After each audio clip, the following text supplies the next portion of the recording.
In modern air combat, there's a saying, if a radar sees you, you're already dead.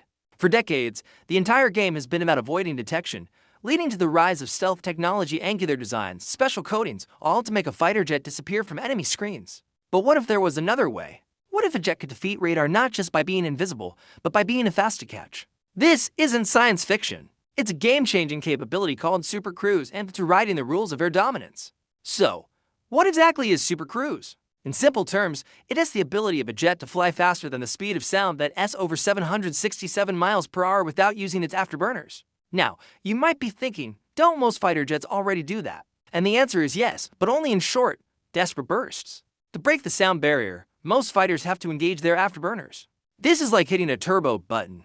It injects raw fuel directly into the engine's exhaust, creating the massive, fiery plume of thrust. It's incredibly powerful, but it comes with a huge cost. First, afterburners are gas guzzlers. They can burn through a jet's entire fuel load in a matter of minutes, severely limiting its range and time in a combat zone. You can't fight if you're constantly worried about making it back to base. Second, and more importantly, that massive trail of fire is like a giant neon sign in the sky.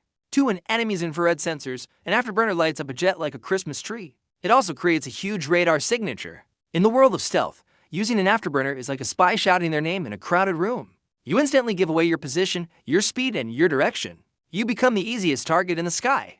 This is where Super Cruise changes everything. A jet with Super Cruise can maintain supersonic speeds using just its normal engine power. A state known as dry thrust, there's no fire trail, there's no massive heat plume. The jet remains relatively cool, quiet, and most importantly, stealthy. It's slipping through the air at Mach 1.5 or more, but without screaming its presence to every sensor for hundreds of miles around. It has the difference between a sprinter who has to stop for breath every 10 seconds and the marathon runner who can maintain a blistering pace for hours. Let's put this into a real-world scenario. Imagine the enemy air forces. One has conventional fighters. The other has fighters with Super Cruise. A conventional fighter, flying at a high subsonic speed, might be detected by an advanced ground radar system from 100 miles away. The moment it decides to go supersonic and hits the afterburner, its heat signature blooms, and even less sophisticated systems can pick it up. The defenders have plenty of time to scramble their own jets, aim their surface-to-air missiles, and prepare a very unwelcome reception. The element of surprise is completely lost. Now, consider the super cruising fighter. It's approaching the same enemy airspace, but it's already traveling at Mach 1.5. Its radar cross-section is minimal because it's not using afterburners, and stealth design is doing its job. Instead of being detected at 200 miles, it might not pop up on the enemy screens until it's 50 miles away, or even less. But at that speed, 50 miles is covered in under 3 minutes. The radar operator sees a faint, fleeting blip. Is it a glitch? A flock of birds? By the time they confirm it's a threat, the jet has already streaked past their defenses, launched its weapons, and is on its way out. The alarms go off, but the attack is already over. The fight was won before it even began.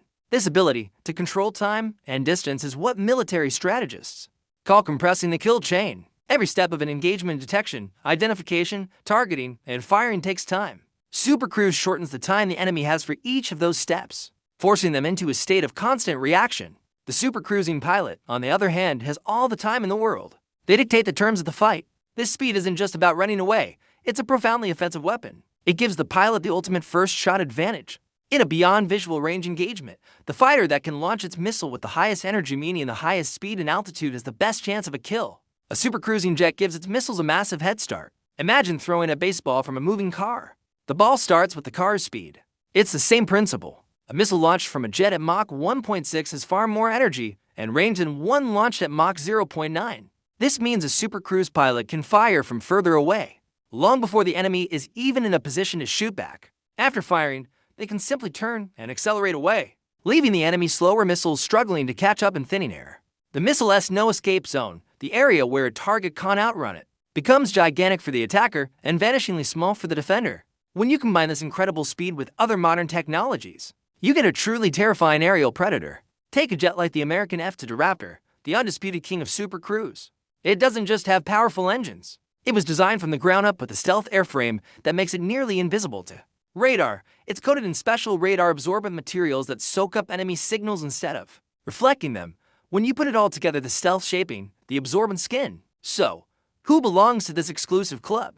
Right now, true super cruise capability is incredibly rare. The F-2 Raptor is the prime example, built with this feature as a core requirement from day one. Its Pratt and Whitney F-119 engines are masterpieces of engineering, able to generate immense thrust without the need for afterburners. The Eurofighter Typhoon can also supercruise for limited periods, as can the French Dassault Rafale, though their performance isn't generally considered to be in the same league as the F-22's sustained, high-speed capability. Russia claims its Su-57 is supercruise, but details on its performance with its final generation engines are still murky. The future, however, is all about speed. The next generation of air dominance fighters, like the American Ingot and the European Tempest, are being designed with supercruise as a fundamental pillar. They are expected not only to match the F-22's speed, but to exceed it, all while incorporating even more advanced stealth, networking, and sensor technologies. The vision is for a jet that is so fast and so stealthy that it's effectively untouchable. A jet you can't track, you can't intercept, and you absolutely cannot outrun. In an age of drones and hypersonic missiles, some people thought the era of the fast fighter jet was over. But supercruise proves that speed is more relevant than ever. It's not just about raw velocity, it's about tactical freedom. It's about being able to be anywhere you need to be, faster than your opponent can react. It's about ensuring that you are always the hunter and never the hunted. The future of air combat won't be decided just by who is the most invisible, but by who is the most untouchable. As technology evolves, speed is solidifying its place as the one attribute that will always decide who wins the fight and who never even sees the shot that took them down. If you enjoyed diving into the cutting edge of military technology, make sure to like this video and subscribe to the channel. And let me know in the comments what piece of incredible hardware I should cover next. Thanks for watching. The skies are evolving fast, and we're here to track every development.